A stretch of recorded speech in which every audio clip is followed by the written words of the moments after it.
My name is Cassie Miller, and at 29 years old, I never imagined my career would end in a crowded restaurant with my boss screaming worthless and incompetent at me. The sound of his voice echoed across the marble floors, bouncing off the polished wine glasses and making every diner turn to watch. Some tried to look away, but most stared, eyes wide, as if I was some spectacle to be pitied. I froze, my cheeks burning, my stomach twisting. My team sat in stunned silence around the long mahogany table.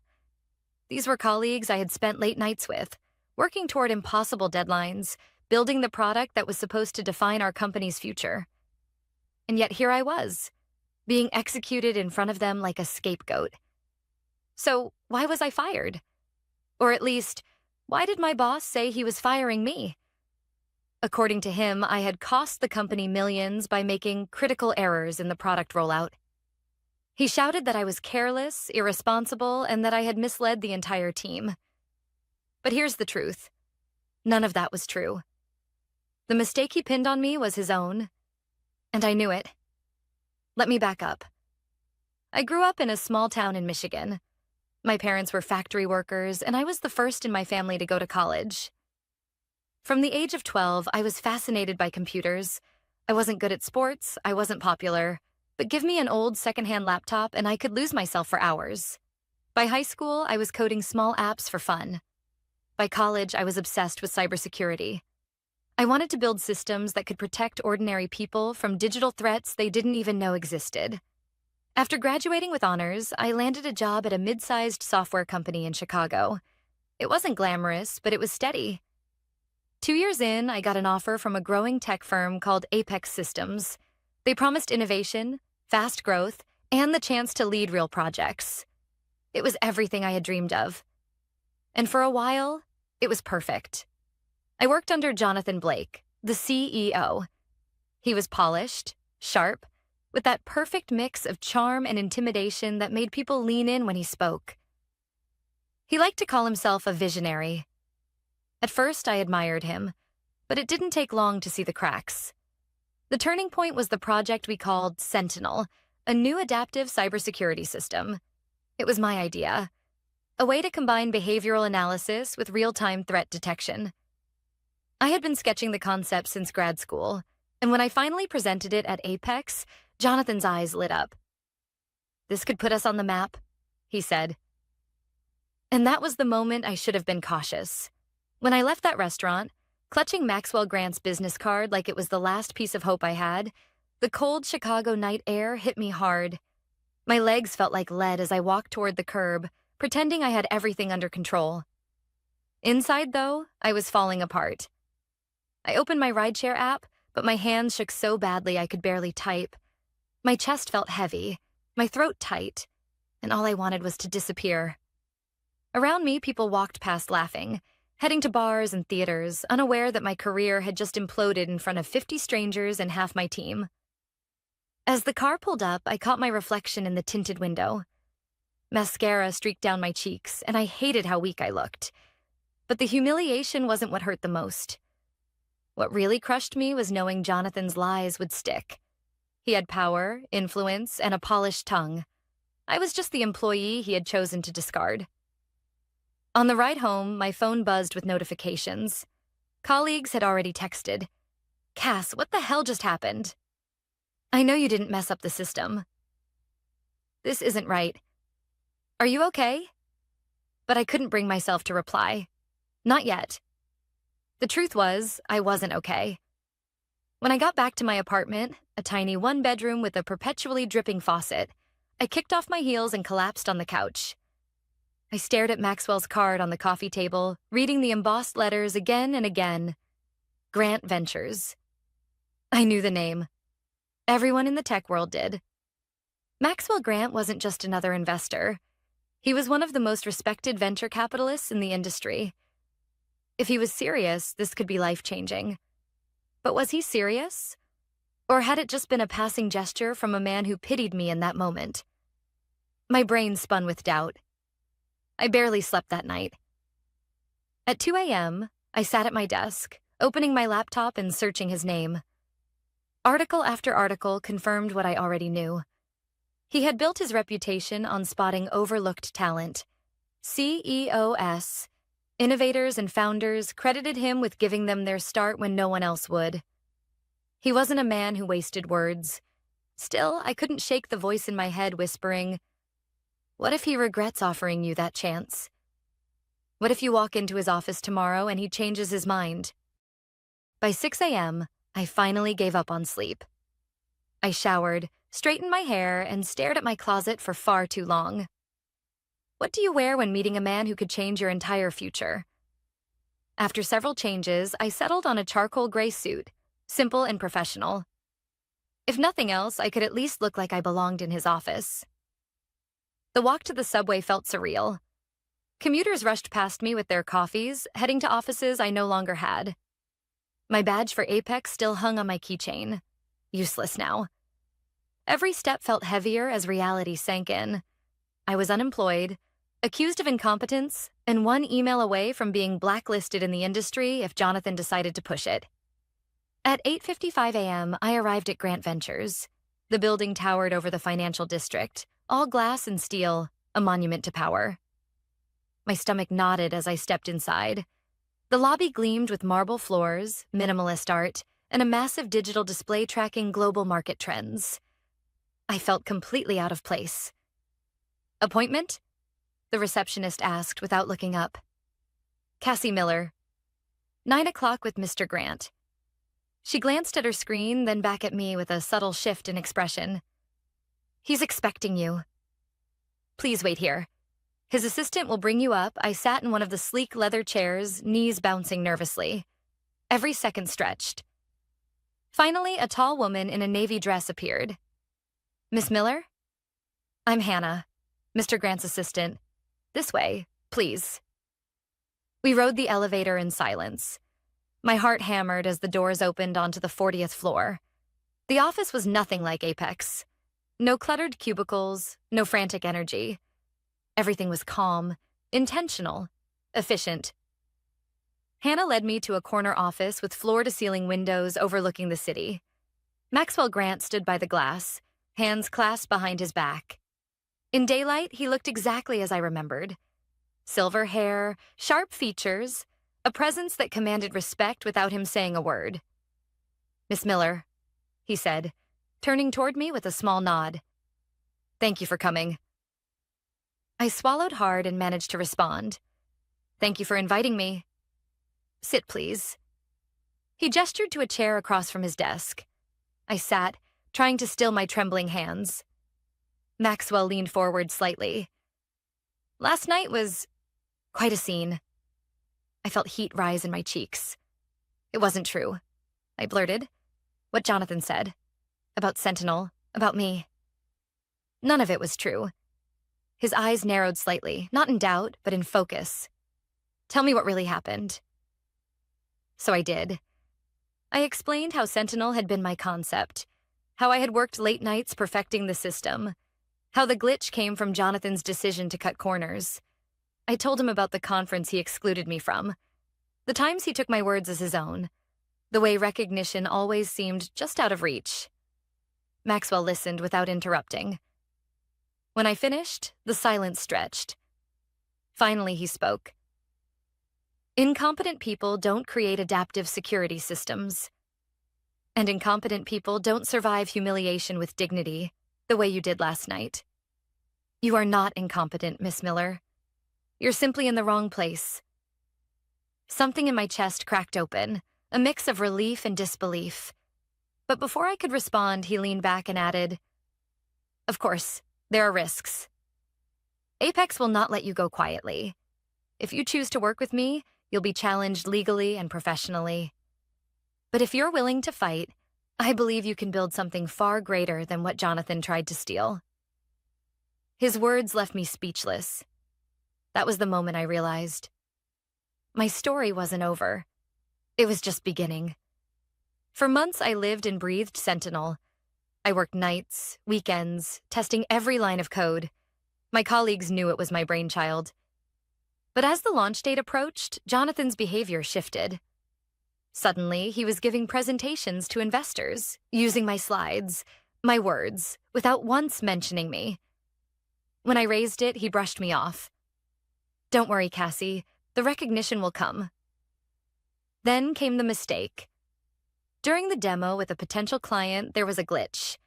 The system lagged for 20 seconds, not because of my code, but because Jonathan had insisted on running an outdated server configuration to save costs.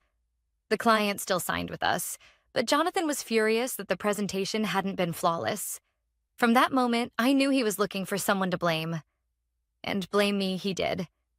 That night at the restaurant, he made sure everyone knew who the supposed culprit was. He slammed his wine glass down, stood, and announced, "We will no longer tolerate incompetence. Cassie Miller, you're done here." Effective immediately. My heart sank. He wasn't just firing me. He was destroying my reputation in front of clients, colleagues, and strangers. The room was silent, except for the clinking of cutlery from a nearby table. I swallowed hard, my throat tight, my dignity crumbling with every passing second. I managed to whisper, "That's not true." But Jonathan ignored me. His voice grew louder, booming. "This company deserves better than your failures." And then, the unexpected happened. From the table beside us, a man I hadn't noticed before stood up. Silver hair, tailored navy suit, the kind of quiet confidence that made people turn their heads. He reached into his jacket, pulled out a card, and handed it to me directly, ignoring Jonathan. "Incompetent people don't create what you did," he said firmly. His voice carried, calm but commanding. "Maxwell Grant, Grant Ventures. My office, 9 a.m. We start tomorrow." I blinked, stunned, staring at the embossed lettering on the card. The room had shifted, all eyes now darting between Jonathan, me, and this stranger who had just flipped the entire narrative. What I didn't realize then was that this humiliating night was not my ending. It was the beginning of something much bigger. Walking out of Maxwell Grant's office that morning, I felt something I hadn't felt in months. Hope. His words replayed in my mind as I stepped into the elevator. "You're simply in the wrong place." But with the hope came fear. Jonathan wasn't the kind of man to let things go quietly. He had power, money, and a reputation to protect. If I joined Grant Ventures, I knew he'd come after me. Still, I also knew I couldn't go back. I couldn't crawl to another mid-sized firm, begging for a job while rumors of my incompetence spread. My only option was forward. The next day, I officially started at Grant Ventures. Hannah, Maxwell's assistant, gave me a tour of the offices. The atmosphere was unlike anything I had experienced at Apex. There were no frantic managers breathing down necks, no whispered politics in the hallways. The workspace was open, modern, with glass walls and collaborative stations. "This is where you'll be working," Hannah said, leading me into a large room with 6 desks, screens, and equipment I had only dreamed of having access to. "Your team will be joining you shortly." "My team?" I asked, blinking. At Apex, I had always worked under Jonathan, isolated unless he needed results. Hannah smiled. "Mr. Grant doesn't hire people to bury them under managers. You'll lead development here. He handpicked candidates for you." Minutes later, they arrived. First was Rachel, a cryptography specialist with sharp eyes and a calm demeanor. Then Marcus, who had an easy smile and deep expertise in neural networks. Daria, a penetration tester with an accent I couldn't place. And James, a recent grad whose energy practically buzzed through the room. Last came Jessica, a systems architect who carried herself with quiet confidence. "Mr. Grant told us you're the brains behind Sentinel," Jessica said as we shook hands. "We're here to help you build it better." For a second, I just stood there, stunned. At Apex, credit was a weapon. Here, it was being handed to me openly. That first day, we gathered around the whiteboard, and for the first time, I explained my vision without fear of interruption. I walked them through adaptive protocols, behavioral authentication, and contextual threat assessment. Unlike at Apex, no one cut me off. No one claimed the ideas as theirs. Instead, they asked questions, suggested refinements, and pushed the concept forward. It was exhilarating, but reality wasn't far behind. That evening, when I finally returned to my apartment, an email was waiting for me. The subject line read, "Termination and confidentiality reminder." My stomach dropped as I opened it. It was from Apex's legal department. The message accused me of attempting to steal intellectual property and reminded me of the non-compete clause I had signed when I joined. They threatened legal action if I attempted to work on similar security technologies within the next 2 years. I sat frozen, the words blurring on the screen. Jonathan had wasted no time. He was already trying to box me in. The next morning, I showed the email to Maxwell. He read it carefully, then slid it back across his desk. "As expected," he said calmly. "This is their first move. Don't panic. Our legal team has been preparing for this since the night we met." "Preparing?" I asked, still shaken. He nodded. "We anticipated they'd try to intimidate you. But here's the thing. They overplayed their hand. Publicly humiliating you like that, then sending threats immediately after, actually strengthens our case. And as for the non-compete," he tapped the desk with one finger, "it won't hold. They fired you without cause. Judges don't look kindly on companies that destroy reputations and then try to shackle talent." His certainty steadied me, but inside I was still nervous. What if the case dragged on for years? What if investors pulled away from me because of the controversy? "Focus on the work," Maxwell said firmly, almost reading my thoughts. "Build something so strong that their noise becomes irrelevant." So I did. Over the following weeks, our team worked around the clock. We rebuilt Sentinel from the ground up, only this time, we did it better. Rachel strengthened the encryption layers. Marcus used neural networks to make detection faster. Jessica proposed an architectural change that reduced latency by nearly half. Each day, the system became stronger, smarter, more resilient. And each day, I felt myself growing, too. Not just as a developer, but as a leader. Still, Jonathan wasn't quiet. Rumors trickled back to me from former colleagues. Apex was preparing a big reveal at the National Cybersecurity Conference, claiming Jonathan had developed a groundbreaking adaptive system. I knew instantly what he was doing. He was going to present Sentinel as his own. The thought of him standing on that stage, taking credit for my life's work, made my chest tighten with rage. But Maxwell's voice echoed in my head. "Build something so strong their noise becomes irrelevant." So we pushed harder. Late nights blurred into early mornings, coffee cups piled high on our desks. Some nights I slept on the office couch rather than waste time commuting. One night around 2 a.m., Jessica brought me a cup of tea instead of coffee.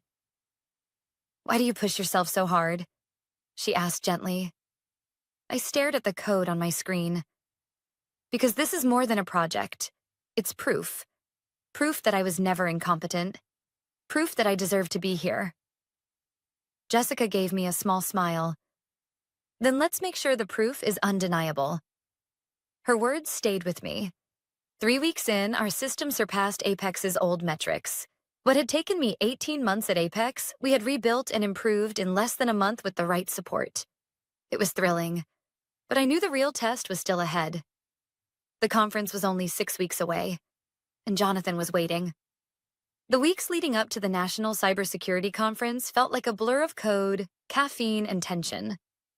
Our small team at Grant Ventures worked in shifts, often running 24 hours straight. The hum of servers and the glow of screens became my new reality.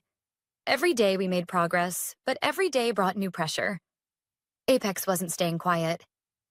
I started hearing whispers through old colleagues. Jonathan was bragging that Apex would unveil a revolutionary system at the conference. He'd rehearsed his speech dozens of times. He had investors lined up, and he was already hinting at government contracts worth hundreds of millions. He spoke as if Sentinel was his birthright.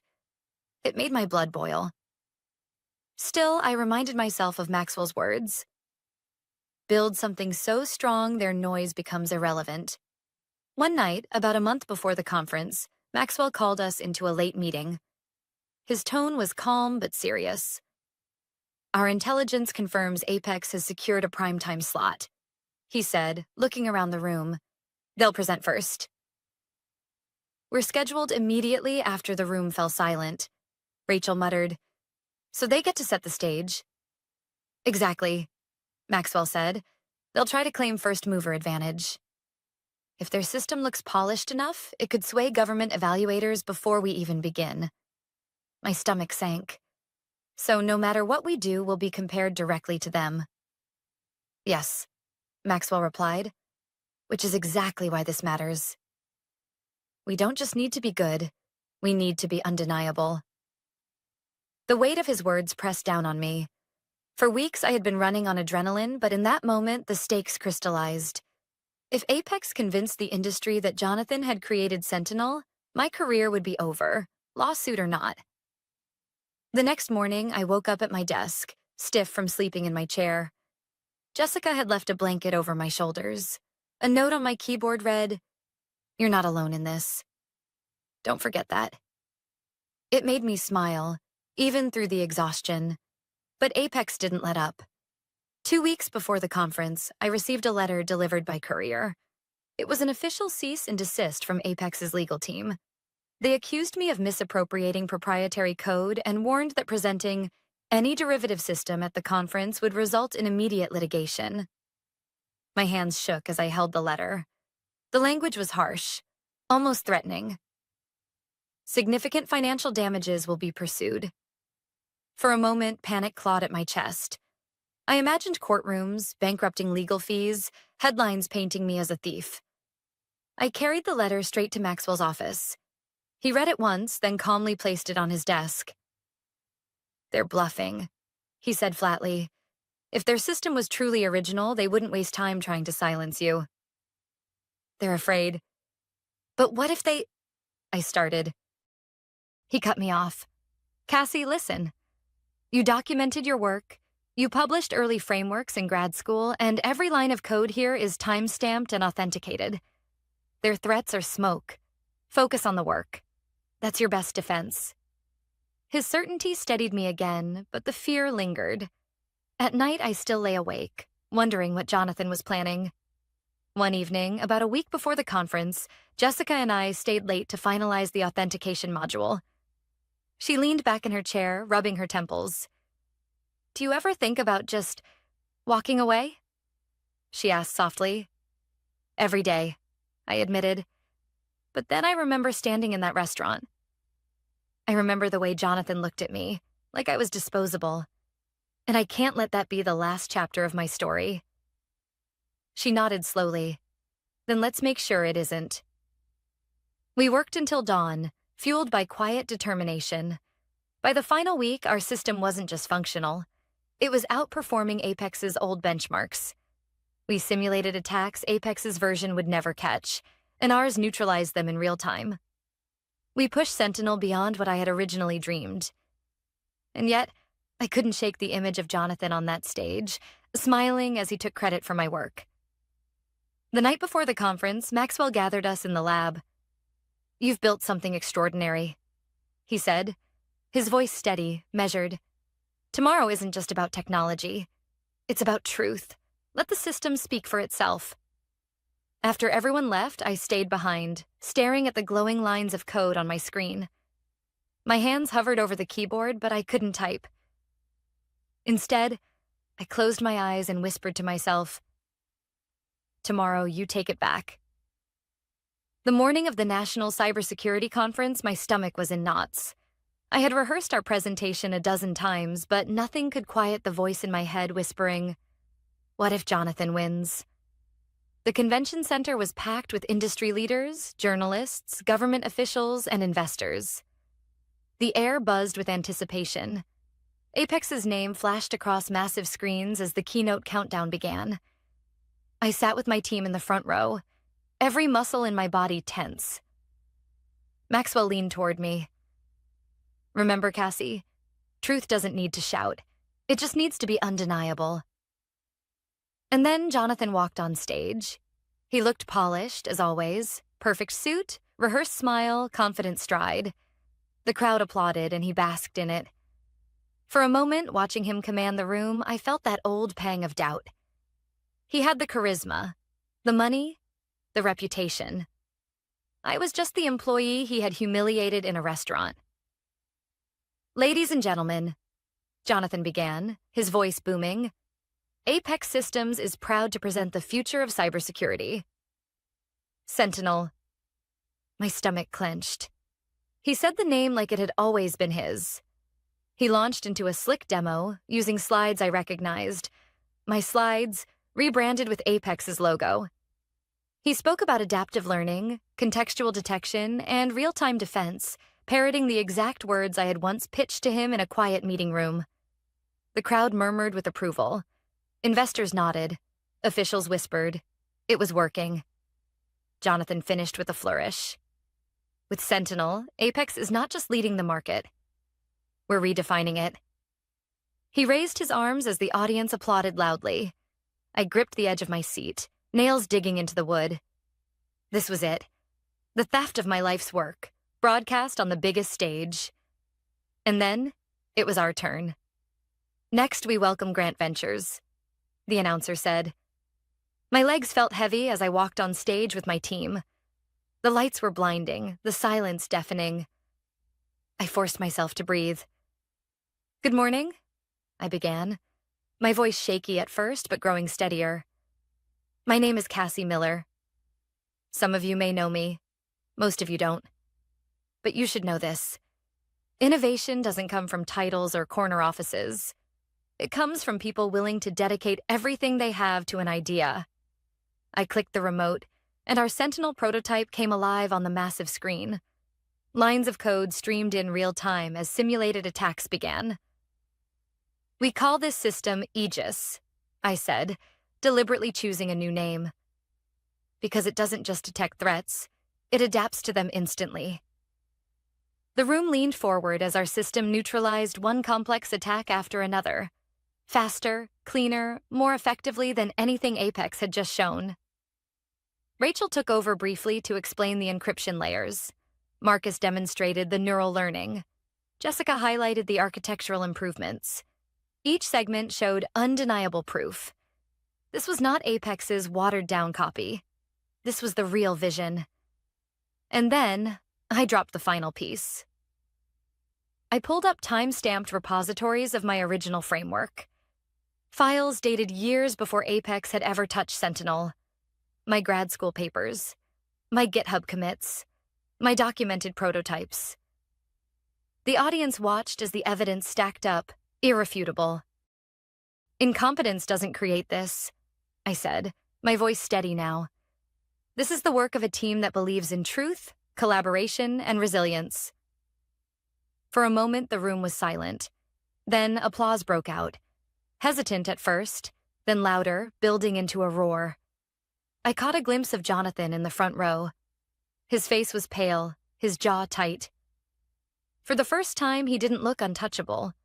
He looked exposed. Afterward, government officials approached Maxwell, eager to discuss partnerships. Investors crowded our booth. Journalists asked for interviews. But the moment that mattered most came quietly.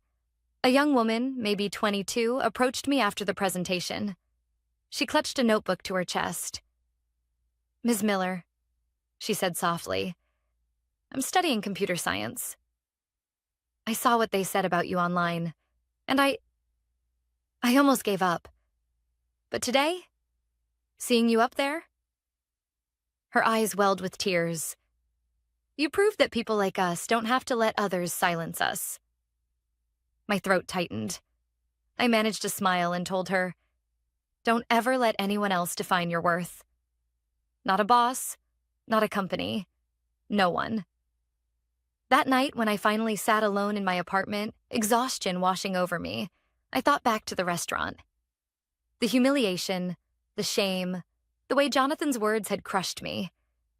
And then I thought about the applause at the conference, the young woman's tearful gratitude, my team's smiles. Revenge hadn't been my goal. Recognition hadn't even been the sweetest part. What mattered most was proving, to myself, to others, that dignity and truth could outlast arrogance and lies. I wasn't incompetent. I never had been.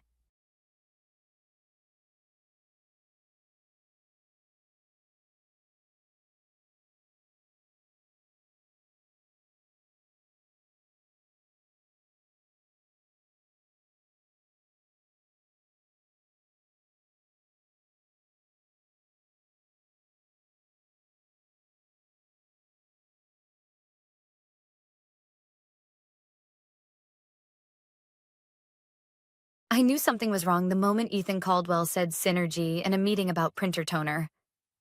3 days into his new internship, and the VP's son was already walking around the office like he owned the building. He sat in my chair, sipped from a $10 smoothie, and started lecturing us about streamlining operational bandwidth while gesturing toward a supply chain chart I'd spent weeks building. "Circle back on this offline," he said, pointing at my screen like he understood any of it. Offline? We were drowning in expired licenses, unpaid invoices, and a warehouse backlog that could fill a football field. There was no circle back. There was only chaos. But I smiled anyway.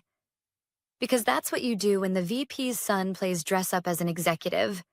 You smile, you nod, and you pray he gets bored and goes back to golfing on company time. Only Ethan didn't get bored. He nested. By week 2, he was rewriting assignments, forwarding confidential client emails to himself for transparency, and adding Chief Operations Visionary to his email signature. To external clients. I wanted to say something. God, I did. But there's an unspoken rule in corporate life. Never be the one to correct the boss's family. Especially when your rent depends on their mood swings. So I kept quiet, smiled through gritted teeth, and cleaned up his mistakes at 11 p.m. while chewing stale pretzels from the vending machine. Then the air shifted. Auditors were coming. Compliance review. External, not internal. Which meant if something looked off, heads would roll. The kind of sweep that makes executives sweat and assistants cry. Rumor was we were on thin ice with a $90 million contract from Nextrix Systems. Something about tampered files, inconsistent version logs, missing approval stamps. The kind of small errors that become federal-level problems if someone decides to dig deep enough. And Ethan? He suddenly got very interested in the compliance portal. "Hey, Olivia," he said one morning, too casually, holding a thumb drive. "What's the admin key for the audit archive?" I stared at him. "That's not public access." "Come on," he laughed, adjusting his designer watch. "We're on the same team." I smiled. "Sure, Ethan. A team where only some of us end up with handcuffs." He laughed like I was joking. I wasn't. After that, he started showing up early. Which, if you knew Ethan, was like seeing a raccoon using a spreadsheet. Twice I arrived before sunrise and found his office light already on. Once I heard the click of my drawer as I entered the room. He jumped, muttered something about client decks, and scurried off. I didn't touch it. Not yet. But something inside me went cold. That drawer held project files, old memos, nothing sensitive. But the way he shut it, quick and guilty, stuck with me. The next morning at 6:52 a.m., I came in early again. Coffee still steaming, monitor still humming from being left on overnight. And there it was. The red folder, sitting halfway out of my bottom drawer, thick, glossy, not one of ours. I stared at it like it was radioactive. My gut whispered, "Don't touch it." So I didn't. Instead, I turned slowly to the small black webcam hidden between a row of dusty binders. I'd installed it months ago after my files started disappearing and mysteriously reappearing in shared folders with altered timestamps. Nobody took that seriously. Not HR, not IT, not even my supervisor. But I wasn't stupid. I logged into the local feed, scrubbed back to the night before, and froze the footage at 6:44 a.m. There he was, Ethan Caldwell, letting himself in with a borrowed access card. Probably his dad's. He moved fast, eyes darting, folder in hand. He opened my drawer, shoved it inside, and, God help me, took a selfie with my computer screen behind him. I could feel my pulse in my throat. This wasn't some dumb prank. This was evidence tampering, a setup. If I'd opened that folder first, reported it, or even mentioned it, he could have twisted it all. Said I planted it. Said I'd been manipulating files. They'd believe him. He was a Caldwell. I was just an analyst. So I didn't react. Not yet. Instead, I smiled when he showed up at 10:30, wearing sunglasses indoors and smelling like expensive failure. He nodded at me, pretending nothing had happened. I pretended too. I waited until he disappeared for lunch. Then I walked to his glass-walled office, shut the door, and looked at the briefcase he'd left open on the chair. Black leather, monogrammed, expensive, and empty enough to make space for one glossy red folder. I took a photo, time-stamped, before I touched anything.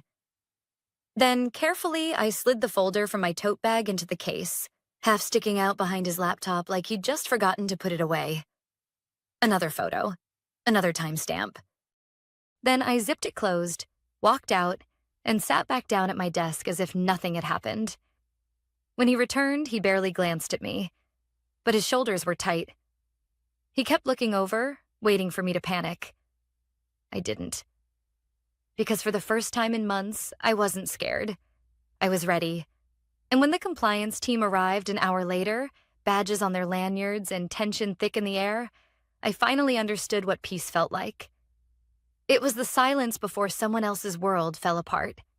The compliance team arrived at 11:07 a.m. on a Thursday. No warning, no calendar invite. Just 5 people in black polos walking past reception like quiet storm clouds. One carried a tablet, another a folder marked Internal Review, Priority Level 1. The room fell silent, the kind of silence that makes keyboards stop mid-click. By the time they reached the operations floor, even the office chatterbox, Greg from procurement, had lost his nerve. He whispered, "Is this about Nextrix?" But nobody answered. I didn't need to ask. I already knew. Ethan must have realized it too, because his voice cracked from his office. "Hey team, everything all right?" He came out smiling, that empty corporate grin people wear when they think charm can erase paper trails. His sleeves were rolled just enough to show off a gold watch. His father's graduation gift. Janine, head of compliance, ignored him and spoke to the room. "Everyone, please remain at your desks. We'll be conducting an immediate review of data access, physical records, and storage areas. Cooperation is mandatory."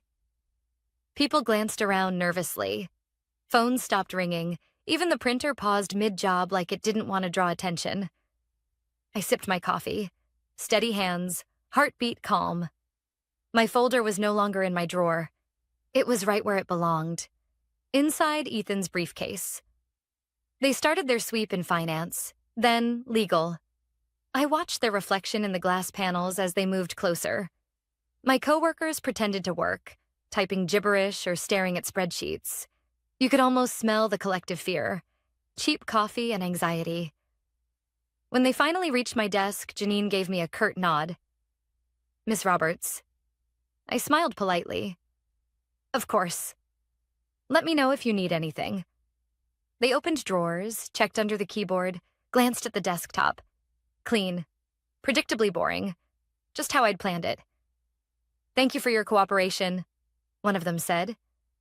"No problem at all," I replied. Then I watched them move on, to Ethan. He'd been pacing since they arrived. Tried to start a conversation about collaborative transparency. Janine cut him off with a sharp, "Mr. Caldwell, please remain seated." His laugh came out too loud. "Sure thing. Yeah, all good. I've got nothing to hide." That's the thing about people like Ethan. They can't stop talking when silence would save them. I pretended to check my email as they entered his office. From my chair, I could see their reflections. One opened his drawers, another flipped through folders, then the briefcase. A compliance officer, short, serious, the kind who probably organizes her spice rack alphabetically, unzipped it. She hesitated for a moment, then pulled out the red folder. She said something to Janine, low, almost inaudible. But I didn't need to hear it. I saw Janine's face shift, just slightly. Enough to know she'd found what she was looking for. Ethan leaned forward, fake casual. "Something wrong?" Janine's reply was surgical. "Can you explain why a restricted document was found in your personal briefcase?"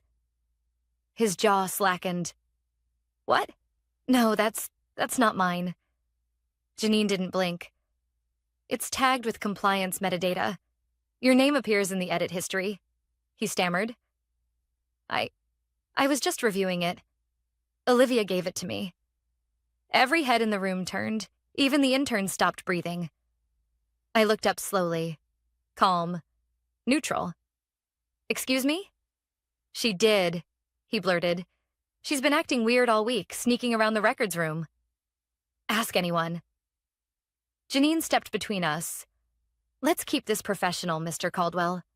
We'll verify all access logs before making conclusions. He laughed nervously again. Great. Yeah, check them. You'll see. She's been covering her tracks. I met his eyes and said nothing. Because silence is louder than shouting. At 11:48 a.m., Janine and two others escorted Ethan to the glass conference room. The door closed, blinds half drawn. Through the blur, I saw him gesturing wildly, his face reddening by the second. Word spread fast. They found something. Someone whispered near the coffee machine. In his briefcase. Serious stuff. Another murmured. Tagged files, altered logs. By noon, nobody was working. We were all listening for the next sound. The door opening, footsteps, maybe raised voices. But there was nothing. Just the low hum of fluorescent lights and the faint whine of the air conditioner. Then, finally, the blinds moved. Janine stepped out first, her expression unreadable. Behind her, Ethan, pale, trembling, holding his briefcase like a shield. He scanned the room, eyes darting, searching for an ally. He didn't find one. You, he said suddenly, pointing at me. His voice cracked. You set me up. I didn't move, didn't blink. Janine turned sharply. Mr. Caldwell, I'd suggest you remain quiet until this review is concluded. He ignored her. She planted it. She's been targeting me since I got here. A few gasps rippled across the floor. I folded my hands on my desk. Ethan, I said softly, you might want to stop talking. He opened his mouth again, but this time Janine cut him off. That's enough. You'll be escorted to HR until the investigation is complete. Ethan froze, disbelief spreading across his face. Escorted? Two security officers appeared at the door. Quiet, professional, not dramatic, just efficient. They didn't touch him. They didn't have to. His legs barely worked as he followed them out, muttering something about his father, about misunderstandings. The elevator doors closed, and for the first time all day, people exhaled. Janine looked at me, her voice calm. We'll need to verify your version of events later this afternoon, Ms. Roberts. Of course, I said. As she walked away, I caught my reflection in the darkened monitor. Same neutral expression, same tidy bun. But behind my calm eyes, something new flickered. It wasn't relief. It wasn't victory. It was patience. Because I knew this wasn't over yet. And when the real storm hit, when his father showed up, I needed to be ready. The building was unusually quiet after Ethan was escorted out. You could hear the hum of the HVAC vents and the faint clicking of the wall clock above reception. People whispered behind screens, pretending to work while secretly waiting for updates. Every email notification made someone flinch. I didn't celebrate. I just sat there, staring at the blinking cursor on my screen, pretending to update a risk report that no one would read. I knew this calm was temporary, because in corporate politics, power doesn't vanish. It escalates. And Ethan Caldwell's father, Richard Caldwell, was our vice president of operations. By 2:30 p.m., the whispers began. He's here. He's in the elevator. Janine just got a call from upstairs. Then, like the temperature dropped 10 degrees, he appeared. Tall, silver hair, perfectly combed, expensive navy suit.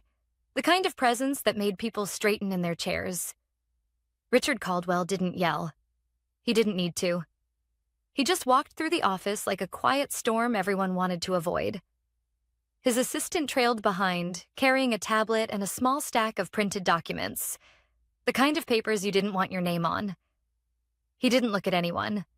Not HR, not compliance, not even the department heads. But when his eyes landed on me, he paused. Just a second too long. "Ms. Roberts," he said evenly. "In the conference room, please." Every head turned. My stomach tightened, but I stood up calmly. The key was never to let them see fear. Inside the glass-walled room sat Janine from compliance, Melissa from legal, and Richard Caldwell at the head of the table. Ethan wasn't there. Thank God. I took a seat. The blinds were half drawn, leaving stripes of late-afternoon light across the table. Richard clasped his hands. "I've been informed my son was questioned regarding a serious breach in compliance protocol." Janine nodded. "That's correct. We found restricted material in his possession." He turned to me. "And you're suggesting he planted it?" I met his gaze. "No, sir. I'm suggesting he tried to plant it on me." Silence. The kind that stretches thin. Janine tapped her pen. "We reviewed keycard data and access logs. Ethan Caldwell entered the operations floor at 6:43 a.m. using your badge ID, Mr. Caldwell. We believe he borrowed your card." Richard's jaw flexed. "Impossible. My card hasn't left my wallet." "It did," Janine said softly, sliding a photo across the table. A still frame from the security feed. Ethan swiping the card at the side entrance. Richard looked at the photo, eyes narrowing. "You have footage?" "Yes." Timestamped and verified Melissa from legal added, "There's also documentation recovered from his briefcase." The files match the metadata of those recently flagged for irregular edits in the Nextrix contract. He stayed silent for a long moment. Then, quietly, "And Ms. Roberts' involvement?" Janine looked at me. "She's clean. No trace of tampering. Her activity logs, badge history, everything checks out. She's the one who provided the timestamps and photos that confirmed the file's chain of custody." Richard turned his gaze on me again. Heavy. Appraising. "So you were monitoring him?" "I was monitoring my own workspace," I said. Things started disappearing. Thumb drives, reports. I installed a local camera for security. He leaned back, eyes still locked on mine. "You understand how serious this is. If this story leaks, it could cost the company millions." "I understand, sir," I said. That's why I stayed quiet. I didn't go to HR. I didn't make noise. I just collected proof. For a moment, something flickered in his expression. Respect, maybe? Or the faint realization that his son had underestimated the wrong person. Janine spoke next. "Mr. Caldwell, as of now, your son is suspended pending a formal internal review. Legal will coordinate next steps." Richard's voice was low. "He's still my son." Janine didn't flinch. "He's still accountable." That was the first time I'd seen a man like Richard Caldwell look small. He stood abruptly. "This conversation stays in this room. Ms. Roberts, you'll keep your evidence confidential until legal concludes their investigation. Do I make myself clear?" "Yes, sir." He left without another word. As the door closed, Janine sighed quietly. Melissa packed her notes, murmuring, "Brace yourself. He's not going to take this lying down." I wasn't planning on lying down either, I said.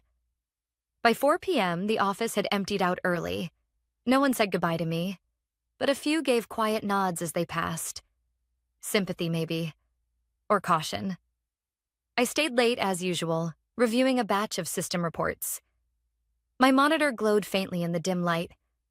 My reflection looked unfamiliar, tired, sharper somehow. At 6:11 p.m., my phone buzzed. Unknown number. I hesitated, then answered. "Olivia Roberts?" The voice was formal. Male. "This is Detective Vance from the Metro Financial Crimes Unit. We've been forwarded evidence from your compliance department regarding possible falsification of corporate records. I'll need to speak with you first thing tomorrow morning." My throat tightened. "Is this about Ethan Caldwell?" "Yes," he said. "We have reason to believe the tampering may extend beyond internal misconduct. Some files appear linked to overseas accounts. The company requested full cooperation overseas accounts. Of course. I exhaled slowly. I'll be there, I said. When I hung up, I just sat there for a while, the silence pressing in. Ethan thought this was just a game. Nepotism, charm, and cover-ups. But this was bigger. This was criminal. And as the last office light flickered off, I realized something important. I hadn't just protected myself. I just opened a door that might take down an entire family. The next morning, I arrived at the precinct 15 minutes early. It was a gray Friday. One of those mornings where the sky looks like wet paper and everything feels heavier than it should. I clutched my coffee like armor and rehearsed what I'd say for the 5th time. Stick to the facts. Stay calm. No speculation. Detective Vance met me in the lobby. Mid-40s, tired eyes, crisp shirt. He didn't smile, just motioned for me to follow him into a small interview room that smelled faintly of burnt coffee and floor cleaner. A recorder sat on the table between us. "Appreciate you coming in," he said, flipping open a file. "You're Olivia Roberts, operations analyst at Hartwell Systems?" "Yes." "You were the one who discovered evidence related to Ethan Caldwell?" "I documented it," I corrected. He planted a folder in my desk.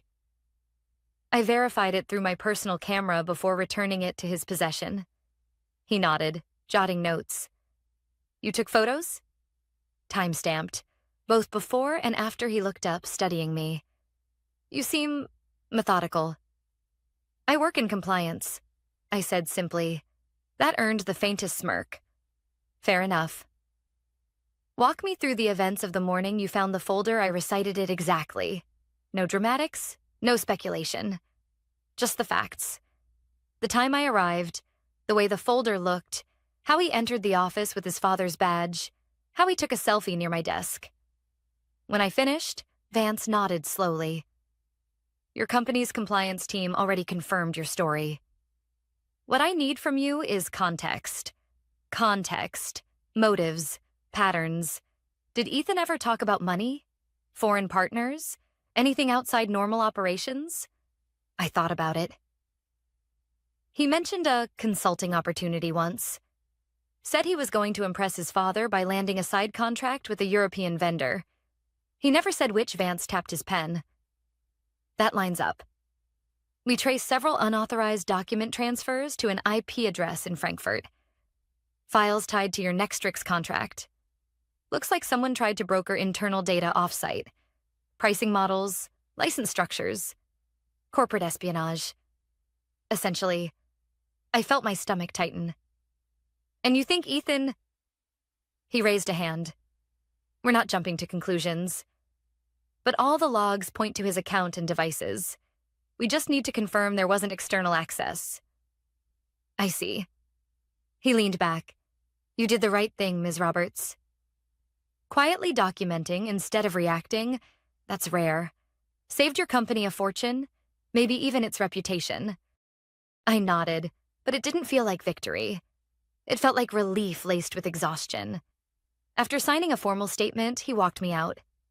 Before I left, he added, "If Caldwell's lawyers contact you, direct everything through our office. Don't engage personally." That part made me pause. "Lawyers? Already?" He sighed. "He's a VP's son. They move fast when the walls start closing in." By the time I got back to the office, word had spread. Ethan hadn't returned home the previous night. HR had locked his accounts, and IT had been told to isolate his devices. The rumor mill was working overtime. Half the floor thought he'd fled. The other half thought he'd been arrested. Richard Caldwell hadn't been seen since yesterday. His corner office lights were off. The air felt lighter, but not comfortable. Like everyone was holding their breath. Janine approached me mid-morning. "You spoke to the police?" "Yes. They wanted clarification on the audit trail." "Good," she said, lowering her voice. "Legal's preparing for potential fallout. The press could pick this up if Nextrix leaks the breach," I nodded. "Is Richard still with the company?" She hesitated. "Technically, yes.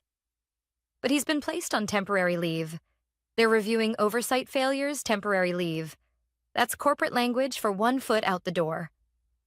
Later that afternoon, I was summoned to conference room B. This time, Graham Lair, the CEO himself, was there. A man I'd only ever seen on shareholder calls, never in person.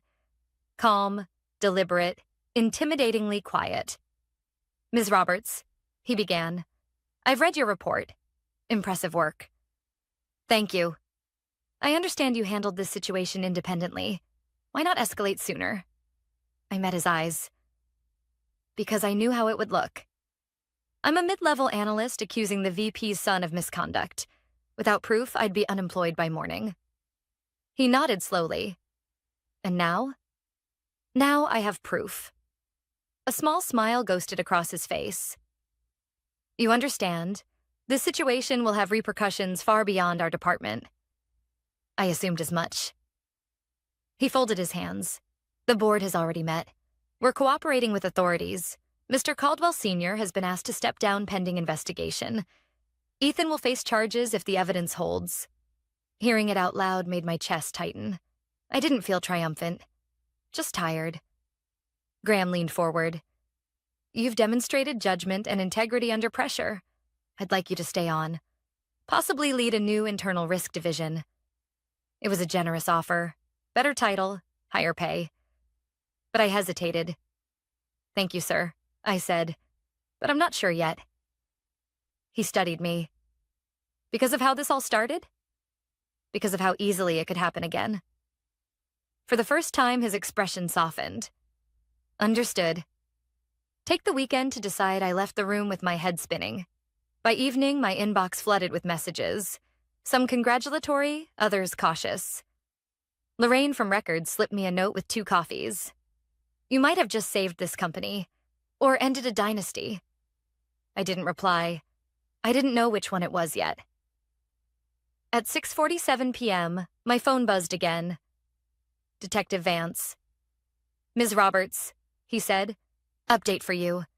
We've confirmed unauthorized funds tied to Ethan Caldwell's account. Wire transfers, encrypted communications. It's not just internal misconduct, it's federal now." My grip on the phone tightened. "Thank you for confirming," I said quietly. He paused. "You sound calm."